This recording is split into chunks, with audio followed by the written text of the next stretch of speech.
దాన్ని తొక్కిపెట్టిండ్రు. అత్యంత పేదవాళ్లకు సమాజంలో 2 బుక్కల అన్నం పెట్టేటటువంటి ఉపాధి హామీ పథకం ఉంటే కూడా దాన్ని కూడా మొత్తానికి బంద్ చేసి పెట్టిండ్రు. అయినా కూడా ఈ బీజేపీ బానిస ఎంపీలు ఒక్క మాట కూడా మాట్లాడరు, కనీసం పెదవులు తెరవరు. నేను ఇవాళ బీజేపీ ఎంపీలను డిమాండ్ చేస్తున్నా, సవాల్ చేస్తా ఉన్నా. మీరు తెలంగాణ తల్లి బిడ్డలైతే కనీసం భద్రాచలం దగ్గర ఒక 5 గ్రామాలు ఉన్నాయా, ఆంధ్రాలకు పోయినాయి. అవి పోతే మన రాముడి గుడి మునిగిపోతుంది. పోలవరం నిండితే భద్రాచలం మొత్తం కూడా నీళ్ళు వచ్చేటటువంటి పరిస్థితి ఉన్నది. మీకేమన్నా సిగ్గు ఎగ్గు ఉంటే తెలంగాణ తల్లి బిడ్డలైతే 8 మంది బీజేపీ తెలంగాణ ఎంపీలను ఛాలెంజ్ చేసి అడుగుతా ఉన్నా, ఆ 5 గ్రామాలను మీరు వాపస్ తెలంగాణకు పట్టుకరండి. మేం మాట్లాడినాం, జాగృతి నుండి మాట్లాడినాం, ఆంధ్ర వారికి లేఖ రాసినాం, కేంద్రానికి లేఖ రాసినాం. మరి మీరేం చేస్తున్నారయ్యా? రాముడి గుడి ఇక్కడ భద్రాచలం రాముడు కాదా? ఆయన గుడి మునిగిపోయినా మీరు మాట్లాడరా? నేను సవాల్ చేస్తా ఉన్నా భారతీయ జనతా పార్టీ ఎంపీలకు, ఖచ్చితంగా మీరు 5 గ్రామాలను తెలంగాణకు తీసుకురావాలి. ఇక బీఆర్ఎస్ పార్టీ ఉంది, ఇంకో పార్టీ. ఏముంది ఆ పార్టీలో? మొట్టమొదటి ప్రభుత్వం వచ్చింది, తొట్టతల్లి ముఖ్యమంత్రి గారు అయినరు. మంచి సాలు తీయాల్సి ఉండే, అది సామాజిక న్యాయానికి కావచ్చు, ఒక ప్రణాళిక కావచ్చు.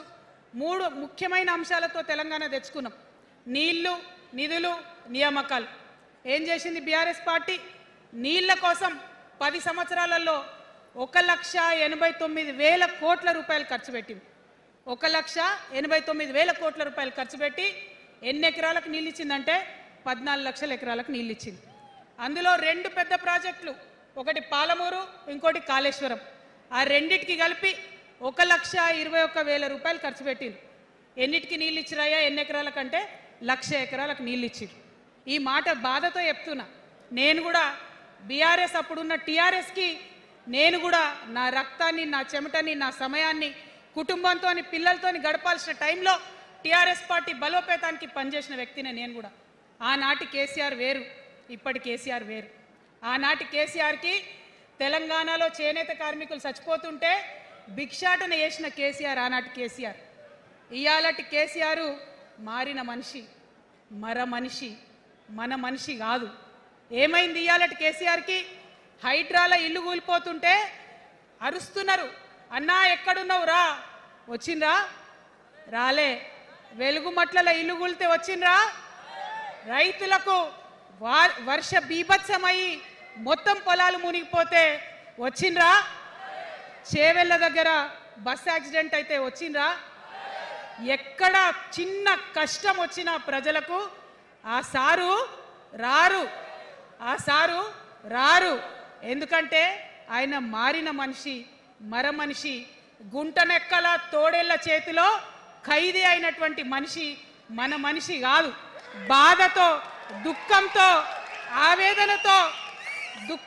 ఆవేదనతో చెప్తున్న మాట, సంతోషంతో చెప్తలేని ఈ మాట నేను. అట్లాంటి కేసీఆర్ ఎట్లా ఉండే ఒకప్పుడు? అదే ఆర్డీఎస్ అంతా పాదయాత్ర చేసి నా తెలంగాణకు నీళ్లు కావాలని అడిగినారు. ఇవాళ మరి 10 ఏళ్ళ అధికారం ఉంటే పాలమూరు రంగారెడ్డి ప్రాజెక్టు కోసం 10 ఏళ్లలో ముందుకు పోతలేదంటే, ఎవరన్నా తెలంగాణ పట్ల ప్రేమ ఉంటే, పాలమూరు పట్ల ప్రేమ ఉంటే, కృష్ణా నీళ్లు వాడుకోవాలంటే మన కేసీఆర్ అయి ఉంటే ఆ పాలమూరు రంగారెడ్డి ప్రాజెక్ట్ కాడ కుర్చేసుకొని అది కట్టిస్తుండే. ఏం చేసినారు మారిన కేసీఆర్ గారు? పంజాబ్కి పోయినరు, గుజరాత్కి పోయినరు, బీహార్కి పోయినరు.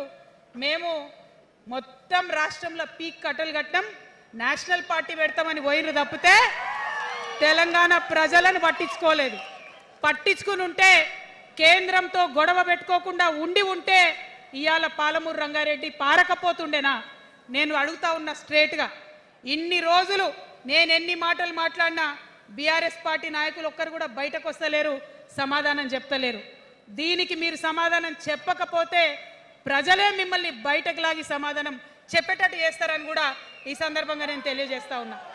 ఒకటే మాట అడుగుతున్నా, మన కేసీఆర్ అయి ఉంటే ఆనాడు తెలంగాణ బిడ్డలు కష్టపడితే బయటకు వచ్చి నా బిడ్డలకు ఇబ్బంది అవుతుందని కొట్లాడిన వ్యక్తి, సింగరేణి గనిలో ఒక కార్మికుడు చనిపోతే అక్కడి దాకా పోయి చూసి వచ్చినటువంటి వ్యక్తి. మరి తెలంగాణ వచ్చినాక ఏమైందా ప్రేమ? అధికారం ముందు మమకారం తగ్గిపోయిందా? ఏం జరిగిందని నేను అడుగుతా ఉన్నా. ఎందుకు ఈ మాట చెప్తా ఉన్నా అంటే ప్రేమ నాకు కూడా ఉంది. నాకు తండ్రి కావచ్చు, అది వేరే విషయం. కానీ ఒక రాజకీయ నాయకుడిగా వారు ఈ మధ్య రాజకీయ పరిణితి కోల్పోయి మాట్లాడుతూ ఉన్నారు. కేటీఆర్ గారు మాట్లాడిందంటే ఓకే అనుకోవచ్చు, ఆయనకు పెద్ద తెలియదు పాపం. కానీ కేసీఆర్ గారు అనే మాట ఏంటంటే ప్రజలు తప్పు చేసిండ్రు. ఓకే, ఒక సెకండ్ నేను ఒప్పుకొని దాన్ని, ఒక సెకండ్ అనుకుందాం. ప్రజలు తప్పు చేస్తే నేను ఒక తల్లిగా అడుగుతున్నా, నేను నా కొడుకో మాట చెప్తా, వాడు వినలేదనుకో, కింద పడ్డాడు అనుకో, ఇడిచిపెడతానా? దగ్గర తీసుకొని మంది అనా? ఓకే, ప్రజలు తప్పు చేసిర్రు అనుకోండి, మీకు అధికారం ఇవ్వలేదు అనుకోండి, ఒక కర్కోటకుడి పాలన నడుస్తుంది అలా తెలంగాణలో. ఇబ్బంది పడుతున్నారు ప్రజలు, గోసపడుతున్నారు, ఏడుస్తున్నారు. ఇండ్లు అన్నీ ఉండి ఇండ్లు గూలగొడుతుంటే, అర్ధరాత్రి ఇంటి మీదకి వచ్చి ఇండ్లు గూలగొడుతుంటే ఆదుకోవాల్సిన అమ్మలాంటి మన పాత కేసీఆర్ ఏడి? ఎక్కడున్నాడు? ఇది మనం అడగాల్సింది. అందుకోసమే నేను ఈ నిర్ణయం తీసుకున్నది. నన్ను పార్టీలోంచి బయటకేస్తే నేను వెంటనే పార్టీ పెట్టలే. ఆనాడు కూడా చెప్పిన, నేను ఆలోచన చేస్తున్నా, మారతారేమో అని చూసిన, పదే వేచి చూసిన. ఇవాళ నన్ను పార్టీలోకి వెళ్ళి సస్పెండ్ చేసి 10 నెలలైంది. నాకు నిజంగా మంచిగానే అయింది. ఎందుకు తెలుసా? ఆనాడు ఉద్యమకారులను ఇబ్బంది పెడుతుంటే నేను ఇంకా గట్టిగా మాట్లాడలేదు. ఆనాడు మీకు జరిగింది, ఇవాళ నాకు జరిగింది. కొత్త ఏం లేదు. కేసీఆర్ కోసం, టీఆర్ఎస్ పార్టీ కోసం, ఆనాడు తెలంగాణ ఉద్యమం కోసం ఇండ్లు అమ్ముకొని, భూములు అమ్ముకొని, ప్రతి ఊర్లో టీఆర్ఎస్ కండువా వేసుకొని పోరాటం చేసినటువంటి కార్యకర్తలు ఎక్కడున్నారు ఇవాళ? ఒక్క గుళ్ళ మెంబర్ ఇయర్ రాలేదా? ఒక్క గుడి చైర్మన్ ఇయర్ రాలేదా? తెలంగాణను వ్యతిరేకించి ఉద్యమాన్ని తొక్కిపట్టి మన మీద లాఠీలు పెట్టి కొట్టినటువంటి వాళ్ళకి తీసుకొచ్చి ఎమ్మెల్యే సీట్లు ఇచ్చి వాళ్ళ అనుచరులు వచ్చి మిడతల దండలాగా మన కార్యకర్తల మీద పడితే తల్లి కోడి కాపాడుకున్నట్టు పిల్లల్ని కాపాడుకోవాల్సిన మన కేసీఆర్ ఏడబోయింది. వచ్చిందా ఎవరికన్నా పదవులు? ప్రతి సంవత్సరం రాష్ట్రం మొత్తంలో పోస్టులు నింపితే 6,000 పైచీలకు నామినేటెడ్ పోస్టులు వస్తాయి తెలుసా? అంటే 10 ఏళ్లలో 2 ఏళ్లకోసారి నామినేటెడ్ పోస్టులు వేసిన ఒక 30,000 మందికి దాదాపుగా ఏదో ఒక గౌరవం. ఏం కావాలి మనకు ఉద్యమకారులకు చెప్పండి? ఏం కావాలి? కండువా వేసుకొని పిచ్చోళ్ళ లెక్క తిరిగినందుకు, మన ఇంటోళ్ళని ఇడిచిపెట్టి తిరిగినందుకు ఇంత మర్యాద కావాలి. మా సార్ నన్ను గుర్తుపట్టిండా, మా పార్టీ నన్ను గుర్తుపట్టింది, నాకేదో చిన్న పదవి ఇచ్చిరని చెప్పుకుంటే ఒక మర్యాద ఉంటుంది. వచ్చిందా మనకు ఆ మర్యాద? ఎక్కడన్నా వచ్చిందా? ఆనాడు అవహేళన చేసిర్రు, పార్టీలకు వచ్చి మళ్ళీ అవహేళన చేసిండ్రు. అంటే ఎప్పుడైతే అధికారం వచ్చిందో అప్పుడు అమ్మతనం పోయింది, ఎప్పుడైతే అధికారం వచ్చిందో అప్పుడు మమకారం పోయింది. అందుకే అంటున్నా, ఆయన మన కేసీఆర్ కాదు, మారిన కేసీఆర్, మరబొమ్మ లాంటి కేసీఆర్.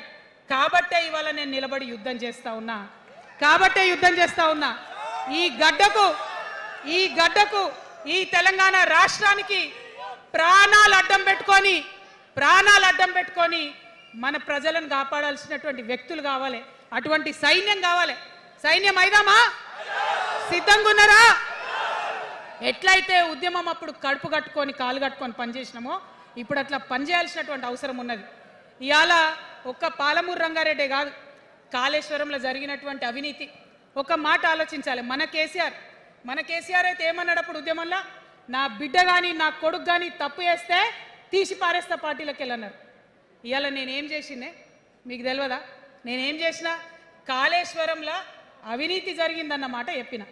అంటే అవినీతి జరిగిందని చెప్పిన నన్ను బయటేసి అవినీతి చేసిన పందికొక్కుల్ని పక్కన కూర్చోబెట్టుకున్నారు చూడు. అది మన కేసీఆర్ కాదు.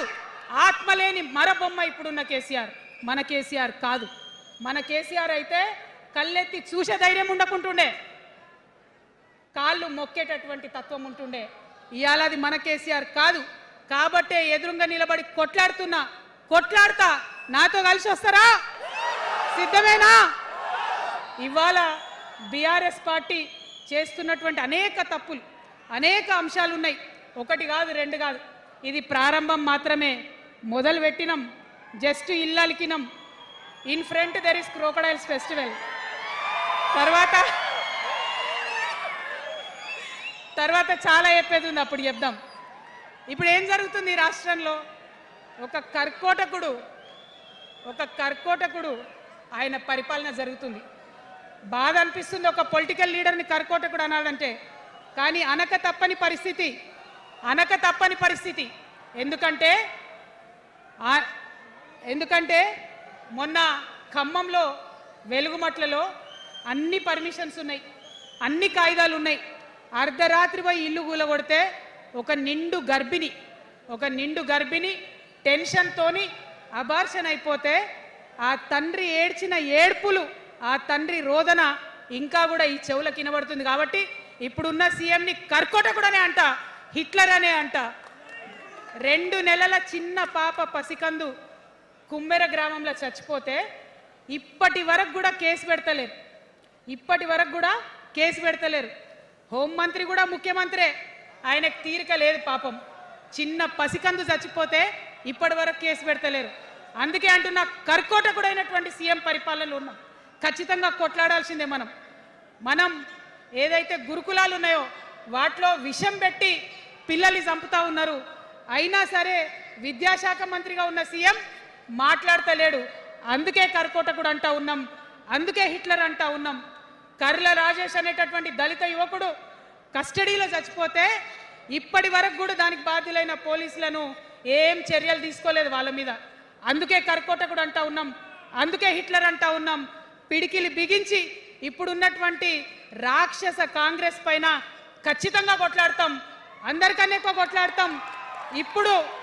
ఇప్పుడు మనమే ప్రధాన ప్రతిపక్షం అవుతాం, 2 ఏళ్ల తర్వాత మనమే అధికార పక్షం అవుతాం.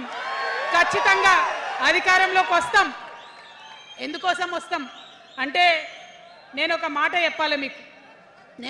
చెప్పాలి. అందరినీ మనం మాటలు అంటున్నాం కదా, we're opposing everybody, we're criticising everybody. But what is the solution? Don't oppose without propose అని కాన్షీరామ్ గారు చెప్పారు, నేను చెప్పలే. డోంట్ అపోజ్ వితౌట్ ప్రపోజ్ అని. సో నేను కొన్ని ప్రపోజల్స్ తెలంగాణ ప్రజల ముందు పెట్టాలనుకుంటున్నా. నేను ఈ 3 పార్టీలు అధర్మంతో నిండిపోయినాయి, అవినీతితో నిండిపోయినాయి, బంధుప్రీతితో నిండిపోయినాయి, కుటుంబ అవినీతి పరిపాలనతో నిండిపోయినాయి. కాబట్టి నేను ఒక ప్రపోజల్ చెప్తున్నా. ఈ 3 పార్టీల మీద ఆనాడు భగవంతుడు శ్రీకృష్ణుడు చెప్పినట్టు పాంచజన్యం, ఆయన శంఖం పేరు, యుద్ధంకి ముందు పాంచజన్యం ఎట్లయితే పూరిస్తారో మనం కూడా పాంచజన్యం పూరిద్దాం. ఒక 5 అంశాలను ప్రధానంగా తీసుకుందాం. ఆ 5 అంశాల కోసం ఇప్పుడు కొట్లాడదాం. రేపు ప్రభుత్వంలోకి వచ్చిన తర్వాత మన ప్రజలకు ఇద్దాం. ఏం అంశాలు అవి? మొట్టమొదటిది విద్య.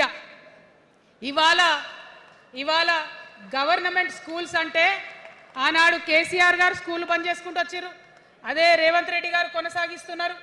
ఎక్కడా కూడా ప్రభుత్వ పాఠశాలలలో వసతులు లేవు. వాష్రూమ్ ఉండదు, వాచ్మెన్ ఉండడు, అటెండర్ ఉండడు. పిల్లలే పోయి బెల్లు కొట్టుకోవాలి, పిల్లలే పోయి బాత్రూమ్లు కడుక్కోవాలి, మంచినీళ్ళు ఉండవు. భయంకరమైన పరిస్థితి ఉంది. నేనేమంటా అంటే గుడిని ఎంత పవిత్రంగా చూస్తామో బడిని కూడా అంతే పవిత్రంగా చూడాలి. గుడిని ఎంత పవిత్రంగా చూస్తామో బడిని అంత పవిత్రంగా చూడాలి. కాబట్టి నేను ఒక మాట అంటున్నా, ప్రతి ఊర్లో ఒక బడి ఉండాలి, ప్రతి తరగతికి ఒక టీచర్ ఉండాలి. ప్రతి ఊర్లో ఒక బడి ఉండాలి, ప్రతి తరగతిలో ఒక టీచర్ ఉండాలి. ఖచ్చితంగా అట్లా జరిగినట్టయితే ప్రభుత్వ పాఠశాలలు మంచిగా అవుతాయి. మరి నా పేద మధ్యతరగతి ఆడబిడ్డలు, మా అక్కలు అమ్మలు అనుకుంటున్నారు, అక్క మరి ఆల్రెడీ మా పిల్లలు ప్రైవేట్ స్కూళ్ళలో చదువుతున్నారు, వాళ్ళ సంగతి ఏందని. నేను మాట ఇస్తా ఉన్నా, ఇవాళ మన ప్రభుత్వం వస్తుంది, ఖచ్చితంగా వస్తుంది. ఎందుకంటే ప్రభుత్వంలో వచ్చేది మీ అమ్మ కాబట్టి అమ్మ జేబు చూడదు, కడుపు చూస్తుంది. అమ్మ జేబు చూడదు, కడుపు చూస్తుంది. కాబట్టి మీ పిల్లలు ప్రైవేట్ పాఠశాలలో చదువుతున్నా, ఎంతవరకు చదువుకున్నా కంప్లీట్గా మీ మీద ఒక్క రూపాయి కూడా భారం పడకుండా చదివించే బాధ్యత మేము తీసుకుంటాం. అది ప్రైవేట్ పాఠశాలలు కానీ, డాక్టర్ కానీ, ఇంజనీర్ కానీ, రాకెట్ సైంటిస్ట్ కానీ మన తెలంగాణ బిడ్డలు చదువుకుంటే ఒక్క రూపాయి కూడా పేద మధ్యతరగతి వాళ్ళ మీద భారం పడకుండా ఉచిత విద్యను అందించే బాధ్యత నేను నా తెలంగాణ బిడ్డల కోసం తీసుకుంటా అని ఈ సందర్భంగా తెలియజేస్తున్నా. ఇవాళ పరిస్థితి ఏంటిది? యూనివర్సిటీలో ఉన్న పిల్లలు అంతకుముందు తెలంగాణ రాకముందు నేను చూసిన రక్తం అమ్ముకునేది డబ్బులు లేకపోతే. ఇవాళ ఏం చేస్తున్నారు? బావర్చి కాడ గిగ్ వర్కర్ లెక్క గోడ మీద కూర్చొని వెయిట్ చేస్తున్నారు. అవునా కాదా? ఎందుకంటే ఆ గిగ్ వర్కర్ చేస్తే అంతో ఇంత పైసలు వస్తాయి, పేరెంట్స్ మీద ఆధారపడకుండా ఉండొచ్చు అని. మరి యూనివర్సిటీలను పట్టించుకున్నామా? బీఆర్ఎస్లో ఉన్నప్పుడు 10 ఏళ్ళు ఒక్క రూపాయి కూడా ఇవ్వలేదు యూనివర్సిటీకి. ఆ యూనివర్సిటీ మిత్రులకు, పాఠశాలలో ఉన్నటువంటి వారందరికీ నేను ఒకటే ప్రపోజల్ చేస్తున్నా, మీరు ఎంత చదువుకుంటారో చదువుకోండి, ఒక్క రూపాయి కూడా మీ మీద భారం పడకుండా చదివించే బాధ్యత తెలంగాణ రాష్ట్ర సేన తీసుకుంటుంది. ప్రైవేట్ పాఠశాలలు కూడా బాగుంటాయి, ప్రభుత్వ పాఠశాలలు కూడా బాగుంటాయి, కానీ భారం తల్లిదండ్రుల మీద పడదు. అది మీ అమ్మ ప్రభుత్వంలో జరగబోతుందని, మీ తల్లి ప్రభుత్వంలో జరగబోతుందని మీకు మాటిస్తా ఉన్నా. సెకండ్, మనకేమవుతుంది? మన తెలంగాణలో పేద మధ్యతరగతి ప్రజలకు ఏమవుతుంది? ఎవరన్నా ఇంట్లో రోగం వస్తే, ఒక యాక్సిడెంట్ అయితే ఇల్లు గుల్లవుతుంది.